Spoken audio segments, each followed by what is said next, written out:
close to a maiden ton against England. Does it feel good to finally have that monkey off your back, and what does it do for your confidence before the World Cup? Yeah, I didn't even know I had a monkey on my back on that. About that, but yeah, special innings for me tonight. Something you can only dream of as a little boy. So, yeah, very proud to have played that innings.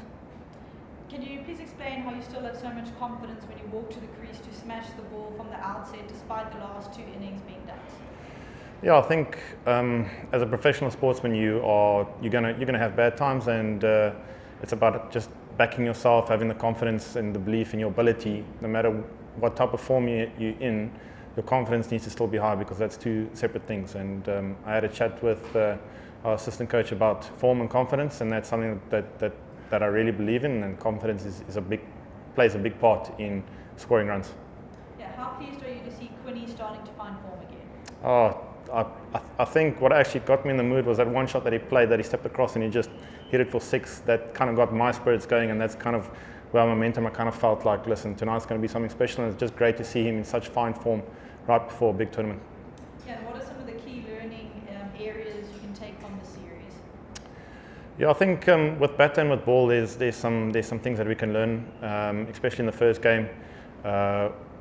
We were kind of like shocked about how India really swung the ball, and that's something that we went back to the drawing board, and we really put pen to paper on how we're going to approach the next couple of games.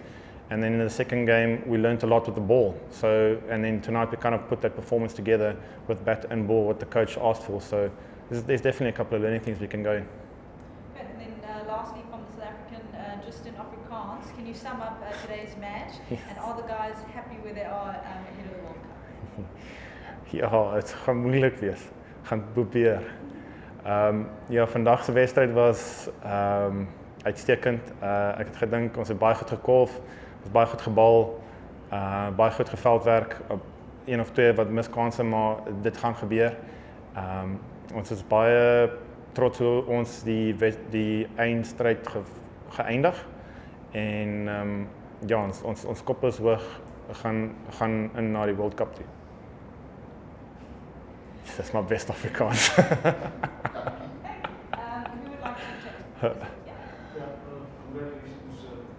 T20 is obviously very proud to get in the IPL and all. So what sort of conversation you and the other South African batsmen have about the surface, the pitch, conditions?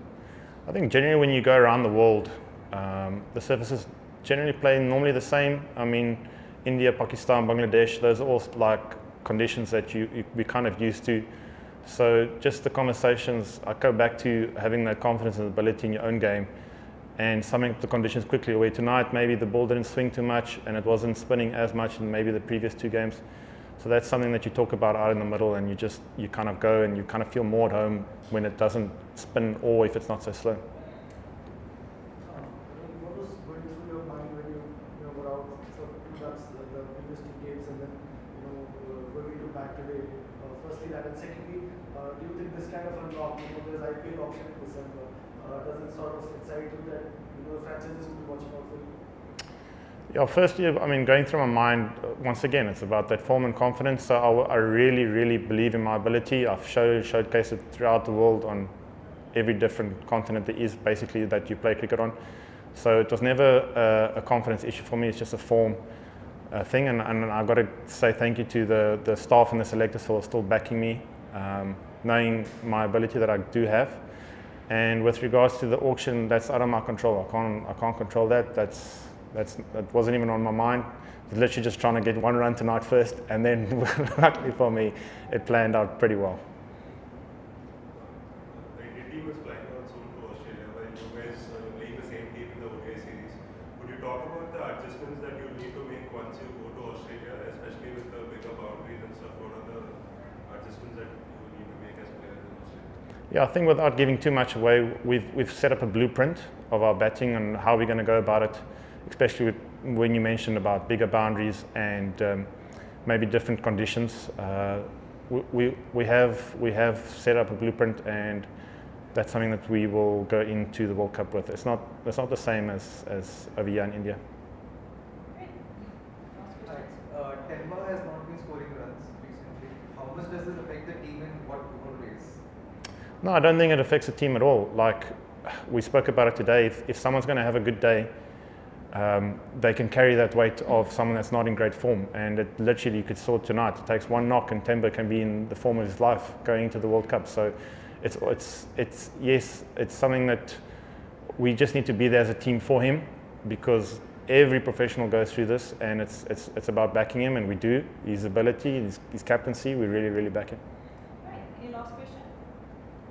One last one. How is it like batting with David Miller? You know, he's someone who's smashing sixes from the roof of the stadium.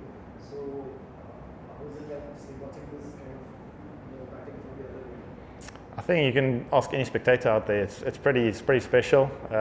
Watching him hit what he does, how he does it. He's a world-class player, and the kind of form he's in at the moment, like, he's unstoppable. So hopefully he can just keep that going into the ODIs and entertain the crowd.